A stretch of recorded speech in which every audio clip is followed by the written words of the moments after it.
Magandang araw na naman pong muli sa inyong lahat mga ka-vlog, boss, idol, regular viewer, silent viewer at kasama na rin po ang lahat ng mga OFW. Ang gagawin ko naman ngayon ay magdadiagnose po ako ng kalahating bahagi po ng clearance light ng dump truck. So yung kalahati po ay hindi gumagana. Kung napapansin nyo po, itong portion po na to ay hindi gumagana. Sa 2, 3, 4, 5, 6 at 6. So itong nasa baba po ay gumagana siya. Tsaka dito, pero itong dito po ay gumagana rin.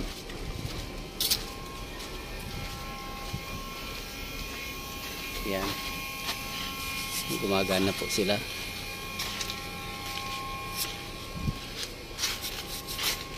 Yan.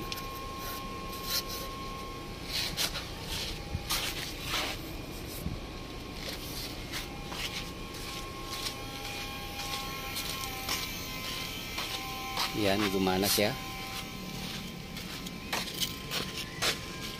Yan. So yan po ay park light po na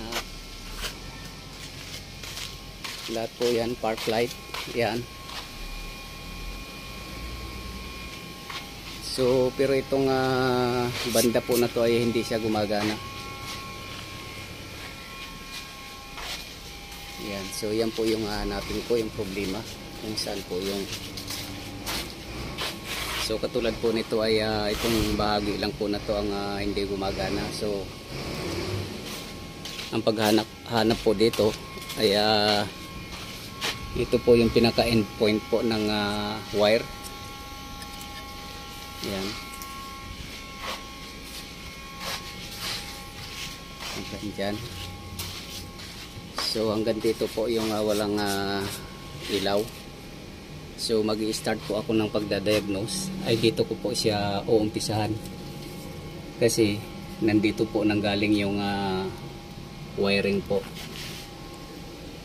Ito po yung pinaka-starting point ng wiring na yan. Magmula po doon sa dulo papunta po dito. So hanggang dito po yung walang ilaw. So dito po ako mag-i-start ng pagdadiagnose kung saan po banda. Yan. So itong wire po na to. So hanggang dyan po ang tutuntunin ko. Yan, hanggang doon sa baba, sa ilalim. So yung pagdadiagnose po kasi ay bali analysis yun din po. Ina-analyze natin kung bakit nawalan po itong portion na to. So nandito naman po yung nanggaling yung wire nya. So dito po ako mag-i-start. So i-start ko po kung saan po banda. Yung sira.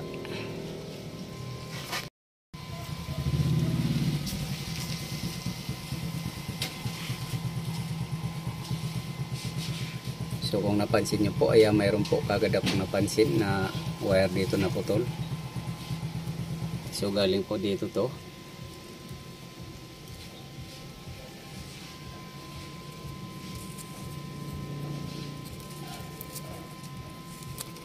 So ito nga po siya.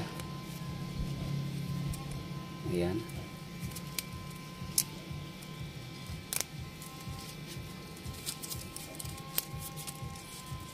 So kapag marunong po tayo mag-analyze ng problema ng mga simpleng ano lang naman diagnosing, so madali po natin matuntun. Kagaya po ng sinasabi ko, nandito po yung pinaka end point po ng wiring na yung kung saan po yung grupo na nawalan. So nandito nga po yung sira dahil nandito po ako nag-i-start sa starting point ng wiring na to. So ito po siya. Yan.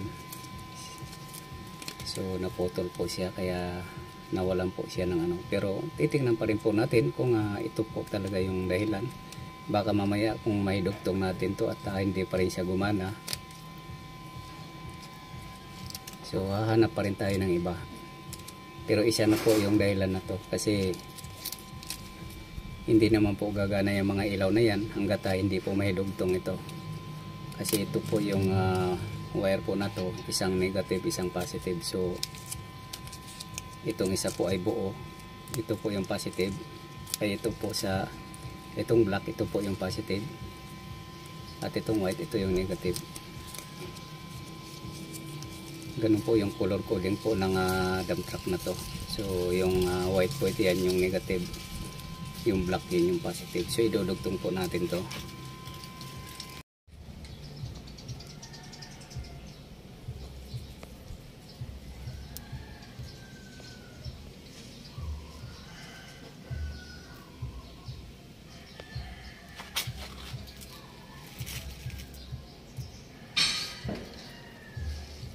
So ito po yung naputol. So confirm po na ito po yung naging problema. Itong wiring dito. Ayan.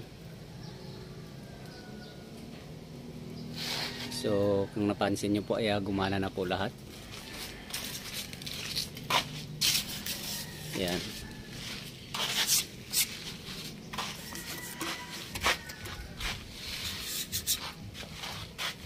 So ganun lang po ang mag-analyze po ng pagdadiagnose. So tutuntunin lang po natin yung wire at saka i-analyze po natin kung saan po yung pinaka-endpoint niya. So ito po yung pinaka-endpoint ng wire po na nagsusupply sa mga ilaw na to. So yung kuryente po, ito yung pinakadulo. So tutuntunin mo lang po bakit nawalan itong anim na to. Itong mga ilaw na to. Yan. Yan. At hanggang dito. So yung wire naman po ay magmula doon po hanggang dito. So ito naman yung pinaka end point po ng ay pinaka starting point ng supply ng wire ng ilaw. So yan po, yan. So ibig sabihin yung kuryente po ay galing dito papunta dito. So iisipin po natin kung bakit nawalan po itong portion na to. Yan hanggang doon. Samantala yung iba po ay mayroon. So ibig sabihin po dito po tayo maghanap itong portion na to. Gagamit po tayo ng test light or tester, o kaya dito po makikita naman po natin kaagad once na mayroon po tayo nakita. Katulad po dito may nakita akong putol, so idinugtong ko kaagad. So napailaw ko kaagad. Yan. Yan. So okay na po yung supply ng mga ilaw na to. At ayusin ko na lang po to. At hindi ko na po ipapakita sa inyo yung pag-ayos nito. So at least nakita na po natin na nandito po nanggaling yung pinanggalingan na kung bakit hindi gumagana yung mga ilaw. Dito po sa side ng left side po ng dump truck. At hanggang dito na lang po muna ang video kong ito. Please like, subscribe na lang po and hit notification bell para sa susunod na mga video. God bless all po.